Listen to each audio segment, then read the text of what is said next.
രാത്രി ഏകദേശം 8 മണിയോടുകൂടി സേലത്ത് നിന്നും ചെന്നൈ എഗ്മോറിലേക്കുള്ള എക്സ്പ്രസ് ട്രെയിൻ പ്ലാറ്റ്ഫോമിൽ കിടക്കുകയായിരുന്നു. പോലീസ് ഉദ്യോഗസ്ഥർ ചേർന്ന് പാഴ്സൽ വാഗണിലേക്ക് തടികൊണ്ടുള്ള കുറെ പെട്ടികൾ നിറയ്ക്കുകയാണ്. പെട്ടികൾ നിറച്ചു കഴിഞ്ഞതോടുകൂടി സീൽ ചെയ്ത് വാഗൺ മുഴുവൻ ക്ലോസ് ചെയ്യുകയും ചെയ്തു. പല സ്റ്റേഷനുകളിലും ട്രെയിൻ നിർത്തേണ്ട ആവശ്യകത ഉള്ളതുകൊണ്ട് തന്നെ സീൽ ചെയ്ത വാഗണുകളെ അനുഗമിക്കുന്ന പോലീസ് ഉദ്യോഗസ്ഥർ ഓരോ സ്റ്റേഷനിലെത്തുമ്പോഴും ഇറങ്ങി വാഗൺ പരിശോധിക്കുന്നത് അനിവാര്യമായിരുന്നു. രാത്രി ഏകദേശം 12:30 മണിയോടുകൂടി ട്രെയിൻ വിരുദ്വാജൽ സ്റ്റേഷനിലെത്തിയ സമയത്ത് 1 മണിക്കൂറോളമാണ് അവിടെ ട്രെയിൻ പിടിച്ചിട്ടതിന് കാരണം ഇതുവരെ വാഹനം ഓടി വന്നത് ഡീസൽ എഞ്ചിനിലായിരുന്നു. ഇനി അത് ഇലക്ട്രിക് എഞ്ചിനിലേക്ക് മാറ്റുന്നതിന് വേണ്ടിയാണ് ട്രെയിൻ അവിടെ പിടിച്ചിട്ടത്. ആ സ്റ്റേഷനിലെത്തിയപ്പോഴും പോലീസ് സംഘം പതിവ് പോലെ തന്നെ സീൽ ചെയ്ത വാഗൺ പരിശോധിച്ചു. പിന്നീട് യാത്ര തുടർന്ന് വെളുപ്പിന് ഏകദേശം 3:45 മണിയോടുകൂടി ചെന്നൈ സ്റ്റേഷനിലെത്തി. സീൽ ചെയ്ത വാഗൺ പോലീസ് സംഘത്തിന്റെ അകമ്പടിയോടുകൂടി ചെന്നൈയിലേക്ക് കൊണ്ടുപോകുന്നതിന് ഒരു കാരണമുണ്ടായിരുന്നു. ആ വാഗണിനുള്ളിൽ ഇന്ത്യൻ ഓവർസീസ് ബാങ്കിന്റെ സേലം ശാഖയിൽ കളക്ട് ചെയ്തിട്ടുള്ള 342 കോടി രൂപയായിരുന്നു ഉണ്ടായിരുന്നത്. പഴക്കമുള്ള നോട്ടുകളായതുകൊണ്ട് തന്നെ റിസർവ് ബാങ്കിന് കൈമാറുന്നതിന് വേണ്ടി കൂടിയായിരുന്നു ചെന്നൈയിലേക്ക് അവ കൊണ്ടുവന്നത്. 3:55 ചെന്നൈ സ്റ്റേഷനിലെത്തിയ ട്രെയിനിൽ നിന്നും നോട്ടുകെട്ടുകൾ അടങ്ങിയ വാഗൺ വേർപെടുത്തി പ്രത്യേക യാർഡിലേക്ക് മാറ്റി. വാഗൺ ഏറ്റുവാങ്ങുന്നതിനായി 11 മണിയോടുകൂടി റിസർവ് ബാങ്കിന്റെ ഉദ്യോഗസ്ഥർ ചെന്നൈ സ്റ്റേഷനിലേക്ക് എത്തി. RBI ഉദ്യോഗസ്ഥരുടെ സാന്നിധ്യത്തിൽ തന്നെ റെയിൽവേ പോലീസ് വാഗണിൽ ഒട്ടിച്ചിട്ടുണ്ടായിരുന്ന സീലുകൾ അഴിച്ചു മാറ്റുകയും വാഗൺ തുറക്കുകയും ചെയ്തു. 226ാമത്തെ പെട്ടിയിൽ തുടങ്ങി 1ാമത്തെ പെട്ടിയിൽ വരെ വരത്തക്ക രീതിയിലാണ് പണം അടുക്കിയിട്ടുണ്ടായിരുന്നത്. പെട്ടികൾ ഓരോന്നായി എണ്ണി പുറത്തേക്കെടുക്കുന്ന സമയത്ത് 14ാമത്തെ പെട്ടി എത്തിയപ്പോഴായിരുന്നു നടുക്കുന്ന ഒരു കാഴ്ച ഉദ്യോഗസ്ഥർ കാണുന്നത്. 14ാമത്തെ പെട്ടി തുറന്നു കിടക്കുകയാണ്. തൊട്ടപ്പുറത്തായി 20ാമത്തെ പെട്ടിയും തുറന്നു കിടക്കുന്ന ഒരു കാഴ്ചയാണ് പിന്നീട് അവർ കണ്ടത്. 20ാമത്തെ പെട്ടിയിൽ നിന്നും 500 രൂപയുടെ 80,000 നോട്ടുകളാണ് കാണാതെയായിട്ടുള്ളത്. ഏകദേശം 4 കോടി രൂപയാണ് കാണാതെയായിരിക്കുന്നത്. 14ാമത്തെ പെട്ടിയിൽ നിന്നാകട്ടെ 500 രൂപയുടെ 35,000 നോട്ടുകൾ മിസ്സിംഗ് ആണ്. ഏകദേശം 5,75 ലക്ഷം രൂപയോളം നഷ്ടമായിരിക്കുകയാണെന്ന് റെയിൽവേ പോലീസിനും RBI ഉദ്യോഗസ്ഥർക്കും മനസ്സിലായി. വാഗണിനുള്ളിൽ എങ്ങനെയാണ് കള്ളൻ കയറിയതെന്ന് സംശയം തോന്നിയ പോലീസ് സംഘം വാഗണിലൂടെ മുൻപോട്ട് നടന്നു. അല്പം ദൂരം പിന്നിട്ട സമയത്തായിരുന്നു ഞെട്ടിക്കുന്ന ഒരു കാഴ്ച അവർ കാണുന്നത്. ആ വാഗണിന് മുകളിലായി 2 അടി നീളത്തിലും വീതിയിലുമായി വലിയൊരു ദ്വാരം ആരോ ഉണ്ടാക്കിയിരിക്കുകയാണ്. ആ ദ്വാരത്തിലൂടെ കള്ളന്മാർ വാഗണിനുള്ളിലേക്ക് ഇറങ്ങി നോട്ടുകെട്ടുകൾ കടത്തിക്കൊണ്ട് പോയിരിക്കുകയാണെന്ന് പോലീസിന് വ്യക്തമായി. വാർത്ത നാടാകെ പരന്നതോടുകൂടി പ്രദേശമാകെ ആളുകളെ കൊണ്ടും റെയിൽവേയുടെ അടക്കമുള്ള ഉദ്യോഗസ്ഥരെ കൊണ്ടും നിറഞ്ഞു. ഓടിക്കൊണ്ടിരുന്ന ട്രെയിനിൽ നിന്നും 5.25 കോടി രൂപ അർദ്ധരാത്രിയോടുകൂടി കളവ് പോയിരിക്കുന്നു എന്നുള്ള വാർത്തയായിരുന്നു നാടാകെ പരന്നത്. പോലീസ് വിവരമറിയിച്ചതിനെ തുടർന്ന് ഫോറൻസിക് സംഘം സംഭവസ്ഥലത്തേക്ക് എത്തുകയും വിശദമായ പരിശോധന നടത്തുകയും ചെയ്തു. ഫോറൻസിക് സംഘത്തിന്റെ പരിശോധനയിൽ 4 വിരലടയാളങ്ങളും ചില രക്തക്കറകളും കണ്ടെത്തി. വിദഗ്ധരടങ്ങുന്ന അന്വേഷണ സംഘത്തെ പല ദിക്കിലേക്കും ഉടൻ തന്നെ ഉന്നത ഉദ്യോഗസ്ഥർ അയക്കുകയും ചെയ്തു. സേലത്ത് നിന്നും പുറപ്പെട്ട ട്രെയിൻ ചെന്നൈ വരെ എത്തുന്നതിനിടയിൽ നിരവധി സ്റ്റേഷനുകൾ ഉണ്ടായിരുന്നു. എവിടെ വെച്ചാണ് കൃത്യം നടന്നിരിക്കുന്നതെന്ന് മനസ്സിലാക്കുക എന്നുള്ളതായിരുന്നു പോലീസിന്റെ ആദ്യഘട്ട നടപടി. പെട്ടികൾ കൊണ്ടുവന്ന പാഴ്സൽ വാനിനെ കുറിച്ച് തന്നെ ആദ്യം അന്വേഷിക്കാൻ പോലീസ് സംഘം തീരുമാനിച്ചു. നേരത്തെ കൂട്ടി പാഴ്സൽ വാനിൽ ദ്വാരമിട്ടതിന് ശേഷമാണോ അത് കൊണ്ടുവന്നതെന്നുള്ളതായിരുന്നു പോലീസിന്റെ സംശയം. അന്വേഷണ സംഘം അന്വേഷിച്ച് ഒടുവിൽ കേരളത്തിലെത്തി. എറണാകുളത്തെ യാർഡിലായിരുന്നു പാഴ്സൽ വാൻ സർവീസ് ചെയ്തിരിക്കുന്നത്. ആ സ്റ്റേഷനിലുണ്ടായിരുന്ന മുഴുവൻ CCTV വിഷ്വൽസ് കളക്ട് ചെയ്യുകയും എല്ലാ ഉദ്യോഗസ്ഥരെയും തലങ്ങും വിലങ്ങും ചോദ്യം ചെയ്യുകയും ചെയ്തു. ചെന്നൈ പോലീസ് ഉദ്യോഗസ്ഥർ 4 ദിവസമാണ് എറണാകുളത്ത് താമസിച്ച് മുഴുവൻ റെയിൽവേ ഉദ്യോഗസ്ഥരെയും ചോദ്യം ചെയ്തത്. എല്ലാ CCTV വിഷ്വൽസും പരിശോധിച്ച സമയത്ത് ഒരു കാര്യം വ്യക്തമായി. ഇവിടെ നിന്ന് വണ്ടി പുറപ്പെടുന്ന സമയത്ത് ട്രെയിനിന്റെ മുകൾ ഭാഗം ക്ലോസ്ഡ് ആണ്. യാതൊരു വിധത്തിലുള്ള ദ്വാരവും ഉണ്ടായിരുന്നില്ല. എറണാകുളത്ത് വെച്ചല്ല അത്തരത്തിലൊരു ദ്വാരം ഇട്ടിരിക്കുന്നതെന്ന് പോലീസിന് വ്യക്തമായതോടുകൂടി അടുത്ത അന്വേഷണം സേലത്തുള്ള IOB ബാങ്ക് കേന്ദ്രീകരിച്ചായി. IOB ബാങ്കിൽ നിന്ന് 342 കോടി രൂപ റിസർവ് ബാങ്കിലേക്ക് കൊണ്ടുപോകുന്നതറിയാവുന്ന 2 സ്ഥാപനങ്ങൾ, ഒന്ന് റിസർവ് ബാങ്ക് ഓഫ് ഇന്ത്യയും IOB ബാങ്കിന്റെ സേലം ശാഖയുമാണ്. പിന്നെ ഹെഡ് ഓഫീസിനും അറിയാം. അതല്ലാതെ ഡ്യൂട്ടിയിലുള്ള പോലീസുകാർക്ക് പോലും പെട്ടിക്കുള്ളിലുള്ളത് എന്താണെന്ന് അറിയില്ല. അങ്ങനെയെങ്കിൽ ഈ വാർത്ത എവിടെ വെച്ച് എങ്ങനെ ലീക്കായി എന്നുള്ളത് കണ്ടുപിടിക്കേണ്ടത് അനിവാര്യമാണെന്ന് പോലീസിന് മനസ്സിലായി. IOBയിൽ ഉണ്ടായിരുന്ന മുഴുവൻ ഉദ്യോഗസ്ഥരെയും പോലീസ് സംഘം വിശദമായ ചോദ്യം ചെയ്യലിന് വിധേയമാക്കി. അതോടൊപ്പം തന്നെ പണം സൂക്ഷിക്കാനായി 300-ലധികം വരുന്ന തടിപ്പെട്ടികളാണ് ഉണ്ടാക്കിയിരുന്നത്. തടിപ്പെട്ടികൾ ഉണ്ടാക്കിയിട്ടുള്ള കടകൾ കേന്ദ്രീകരിച്ചും പോലീസ് അരിച്ചു പറക്കിയുള്ള അന്വേഷണമാണ് നടത്തിയത്. സേലം മുതൽ ചെന്നൈ വരെയുള്ള എല്ലാ റെയിൽവേ സ്റ്റേഷനുകളും കേന്ദ്രീകരിച്ചുള്ള CCTV ഫൂട്ടേജുകൾ കളക്ട് ചെയ്തതിൽ നിന്നും അവിടെയെങ്ങും തന്നെ ഒരു തരത്തിലുമുള്ള ക്രൈം ആക്ടിവിറ്റീസ് നടന്നിട്ടില്ല എന്നുള്ളത് പോലീസിന് വ്യക്തമായി. അതോടുകൂടി ഓടിക്കൊണ്ടിരിക്കുന്ന ട്രെയിനിൽ വെച്ച് തന്നെയാണ് കൃത്യം നടത്തിയിരിക്കുന്നതെന്ന് പോലീസ് നിഗമനത്തിലെത്തി. അങ്ങനെയെങ്കിൽ ക്രൈം എവിടെ വെച്ചായിരിക്കാം നടന്നിരിക്കുന്നതെന്ന് മനസ്സിലാക്കുന്നതിനായി ഒടുവിൽ സാറ്റലൈറ്റ് പിക്ചേഴ്സ് എടുക്കാൻ തന്നെ പോലീസ് സംഘം തീരുമാനിച്ചു. ആ ഒരു ട്രെയിൻ മാത്രം കേന്ദ്രീകരിച്ച് സാറ്റലൈറ്റ് പിക്ചേഴ്സ് എടുക്കുക എന്നുള്ളത് വളരെ ശ്രമകരമായ ദൗത്യമായിരുന്നു. സാറ്റലൈറ്റ് വിഷ്വലുകൾ പരിശോധിച്ച സമയത്ത് സേലത്ത് നിന്നും ബിരുദ്വാജൽ സ്റ്റേഷന് സമീപം എത്തുന്ന സമയത്ത് ട്രെയിനിന് മുകളിൽ ചില മൂവ്മെന്റ്സുകൾ ഉണ്ടായിട്ടുണ്ട് എന്നുള്ളത് ചെറിയ രീതിയിൽ വ്യക്തമായി കാണാൻ തുടങ്ങി. അന്വേഷണത്തിന് കൂടുതൽ വ്യക്തത വരാൻ തുടങ്ങി. അതോടുകൂടി ട്രെയിനിൽ സഞ്ചരിച്ച വ്യക്തികളിൽ ആരാണ് കളവ് നടത്തിയിരിക്കുന്നതെന്ന് കണ്ടെത്താൻ തീരുമാനിച്ച പോലീസ് സംഘം ആ ട്രെയിനിൽ സഞ്ചരിച്ച മുഴുവൻ ആളുകളുടെയും വിശദമായ ഡീറ്റെയിൽസ് തന്നെ കളക്ട് ചെയ്തു. അവരുമായി ബന്ധപ്പെട്ടിട്ടുള്ള എല്ലാ ഫോൺ നമ്പറുകളും ശേഖരിച്ചു. ഏകദേശം 1 ലക്ഷത്തോളം വരുന്ന ഫോൺ നമ്പറുകളാണ് ഇതിന് മാത്രമായി പോലീസ് സംഘം ശേഖരിച്ചത്. എല്ലാ ഫോണുകളും വിശദമായ പരിശോധനയ്ക്ക് വിധേയമാക്കി. അസ്വാഭാവികമായ രീതിയിൽ ഏതെങ്കിലും ഫോണിലേക്ക് കോളുകൾ വന്നിട്ടുണ്ടോ എന്നറിയുന്നതിന് വേണ്ടിയിട്ടായിരുന്നു സൈബർ സെല്ലുമായി കേന്ദ്രീകരിച്ച് അത്തരത്തിലൊരു അന്വേഷണം നടത്താൻ പോലീസ് തീരുമാനിച്ചത്. അന്വേഷണം ഊർജിതമാക്കിയെങ്കിലും ആ ട്രെയിനിൽ യാത്ര ചെയ്തിട്ടുള്ളവരുടെ മൊബൈൽ ഫോണുകൾ കേന്ദ്രീകരിച്ച് നടത്തിയ അന്വേഷണത്തിൽ പ്രത്യേകിച്ചൊന്നും കണ്ടെത്താൻ പോലീസിന് കഴിഞ്ഞില്ല.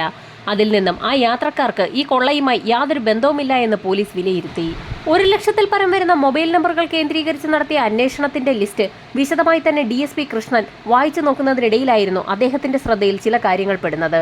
അതിൽ ചില ഫോൺ നമ്പറുകളൊക്കെ മധ്യപ്രദേശിലെ ഗുണ എന്ന ജില്ലയിൽ നിന്നാണെന്ന് അദ്ദേഹത്തിന് മനസ്സിലായി. ഒരുപാട് കള്ളന്മാരും കൊള്ളക്കാരുമൊക്കെ താമസിക്കുന്ന ഒരു സ്ഥലമാണ് മധ്യപ്രദേശിലെ ഗുണ എന്ന ജില്ല. അതുകൊണ്ട് തന്നെ ആ സ്ഥലത്തെക്കുറിച്ച് പോലീസ് സംഘത്തിന് നന്നായി അറിയാമായിരുന്നു. ഗുണ എന്ന സ്ഥലത്ത് താമസിക്കുന്ന വ്യക്തികളൊക്കെ രാജ്യത്തിന്റെ പല സ്ഥലങ്ങളിൽ പോയി കൊള്ള നടത്തിയ ശേഷം തിരികെ പോകാറുണ്ട് എന്നുള്ളത് തന്റെ ക്രൈം റെക്കോർഡുകൾ പരിശോധിക്കുന്നതിനിടയിൽ തന്നെ DSP മനസ്സിലാക്കിയിട്ടുണ്ട്. അത്തരത്തിലൊരു ജില്ലയിൽ നിന്നുള്ള ആളുകളുടെയൊക്കെ ഫോൺ നമ്പറുകൾ സംഭവം നടക്കുന്ന സമയത്ത് ആ ലൊക്കേഷൻ പരിധിയിൽ വന്നത് പോലീസിൽ ചില സംശയങ്ങൾ ഉണ്ടാക്കി. DSPയുടെ നിർദ്ദേശപ്രകാരം ഒരു സംഘം പോലീസുകാർ മധ്യപ്രദേശിലെ ഗുണ ജില്ലയിലേക്ക് പുറപ്പെട്ടു. മധ്യപ്രദേശ് സ്റ്റേഷനിലെത്തി അവിടുത്തെ പോലീസുകാരുമായി ചേർന്ന് തന്നെ വിശദമായ ഒരു അന്വേഷണം നടത്തി. അന്വേഷണത്തിൽ ഗുണ ജില്ലയിലെ പർദി വിഭാഗത്തിൽപ്പെടുന്ന ട്രൈബ്സ് ആണ് ഇത്തരത്തിലുള്ള കുറ്റകൃത്യങ്ങൾ സ്ഥിരമായി നടത്താറുള്ളതെന്നും എന്നാൽ അവർ സൗത്ത് ഇന്ത്യയിലേക്ക് മോഷണത്തിനായി പോകാറില്ല എന്നുമുള്ള വിവരമായിരുന്നു ലഭിച്ചത്. സൗത്ത് ഇന്ത്യയിലേക്ക് മോഷണത്തിന് പോകാറില്ല എങ്കിൽ അത്തരത്തിലുള്ള ആളുകളുടെ മൊബൈൽ ഫോൺ നമ്പറുകളൊക്കെ ആ സമയത്ത് എങ്ങനെയായിരുന്നു സേലം പരിധിയിൽ വന്നതെന്നായിരുന്നു പോലീസിന്റെ സംശയം. കൊടും കുറ്റവാളികളായതുകൊണ്ട് തന്നെ ആ മൊബൈൽ ഫോണുകൾ കേന്ദ്രീകരിച്ച് പിന്നീട് അന്വേഷണം നടത്തിയെങ്കിൽ പോലും ഒരു വിവരവും പോലീസിന് ലഭിച്ചില്ല. ആ സാഹചര്യത്തിൽ മധ്യപ്രദേശിലെ അന്വേഷണം അവസാനിപ്പിച്ച് പോലീസ് സംഘം തിരികെ ചെന്നൈയിലേക്ക് പുറപ്പെട്ടു. പോലീസ് അന്വേഷണം പുരോഗമിച്ചെങ്കിലും പ്രത്യേകിച്ച് വിവരങ്ങളൊന്നും ലഭിച്ചില്ല. അങ്ങനെ ഏതാനും നാളുകൾക്ക് ശേഷം സമാന രീതിയിൽ ഒരു കുറ്റകൃത്യവുമായി ബന്ധപ്പെട്ട് 2 ആളുകളെ പോലീസ് സംഘം കസ്റ്റഡിയിലെടുത്തു. അവരെ ചോദ്യം ചെയ്യുന്നതിനിടയിലായിരുന്നു DSP കൃഷ്ണന്റെ ശ്രദ്ധയിൽ ഒരു കാര്യം പെടുന്നത്. ആ 2 വ്യക്തികളുടെയും പേരുകൾ അവസാനിക്കുന്നത് പർദി എന്ന വാക്കോടുകൂടിയാണ്. നേരത്തെ ട്രെയിൻ റോബറിയുമായി ബന്ധപ്പെട്ട് മധ്യപ്രദേശിലെ ഗുണ ജില്ലയിൽ അന്വേഷണം നടത്തിയ സമയത്ത് പർദി വിഭാഗത്തിൽപ്പെടുന്ന ആളുകളാണ് ഇത്തരത്തിൽ കൊടും കുറ്റവാളികളായി ഇവിടെ നിന്നും രാജ്യത്തിന്റെ പല ഭാഗങ്ങളിൽ പോയി കുറ്റകൃത്യങ്ങൾ നടത്തി തിരികെ എത്താറുള്ളതെന്ന് അവിടുത്തെ സ്റ്റേഷനിൽ നിന്നും DSP കൃഷ്ണന് വിവരം ലഭിച്ചിരുന്നു. അതുകൊണ്ട് തന്നെ പിടിക്കപ്പെട്ട 2 പേരെയും വിശദമായി തന്നെ ഒന്ന് ചോദ്യം ചെയ്യാൻ പോലീസ് സംഘം തീരുമാനിച്ചു. പിടിക്കപ്പെട്ട വ്യക്തികളുടെ പേര് റോഹൻ പർദി എന്നും ദിനേശ് പർദി എന്നുമായിരുന്നു. അവരെ ചോദ്യം ചെയ്തപ്പോഴാണ് അവരുടെ ലീഡർ ഒരു മൊഹർ സിംഗ് പർദിയാണെന്നുള്ളത് പോലീസിന് മനസ്സിലാകുന്നത്. മൊഹർ സിംഗിനെ കുറിച്ചുള്ള അന്വേഷണം എത്തിയത് ഗുണ ജില്ലയിലെ തന്നെ ഒരു ജയിലിലാണ്. വേറെ ചില കുറ്റകൃത്യങ്ങളിൽപ്പെട്ട് മൊഹർ സിംഗ് ഗുണ ജില്ലയിലെ തന്നെ ഒരു ജയിലിൽ കഴിയുകയായിരുന്നു. പോലീസ് സംഘം ഉടൻ തന്നെ ഗുണ ജില്ലയിലേക്ക് പുറപ്പെടുകയും അവിടുത്തെ ജയിലിൽ കഴിയുകയായിരുന്ന മൊഹർ സിംഗിനെ കേസന്വേഷണത്തിന്റെ ഭാഗമായി ചെന്നൈയിലേക്ക് എത്തിക്കുകയും ചെയ്തു. ലീഡറായ മൊഹർ സിംഗിനെ ഉൾപ്പെടെയുള്ള ആളുകളെ ചേർത്ത് വിശദമായൊരു ചോദ്യം ചെയ്യൽ തന്നെയാണ് ചെന്നൈ പോലീസ് ക്ലബ്ബിൽ പോലീസുകാർ നടത്തിയത്. ചോദ്യം ചെയ്യലിൽ ഞെട്ടിക്കുന്ന ഒരു കഥ തന്നെയാണ് മൊഹർ സിംഗും കൂട്ടരും പോലീസിനോട് പറഞ്ഞത്. കുറ്റകൃത്യം നടത്താൻ തീരുമാനിക്കുന്ന സ്ഥലത്ത് ഏകദേശം 1 മാസം മുൻപ് തന്നെ ഇവരെത്താറുണ്ട്. പച്ചക്കറി കച്ചവടക്കാരുടെയും സാധനങ്ങൾ വിൽക്കുന്നവരുടെയും ഒക്കെ വേഷത്തിലാണ് ആളുകൾക്കിടയിൽ ഇവർ കറങ്ങി നടക്കാറുള്ളത്.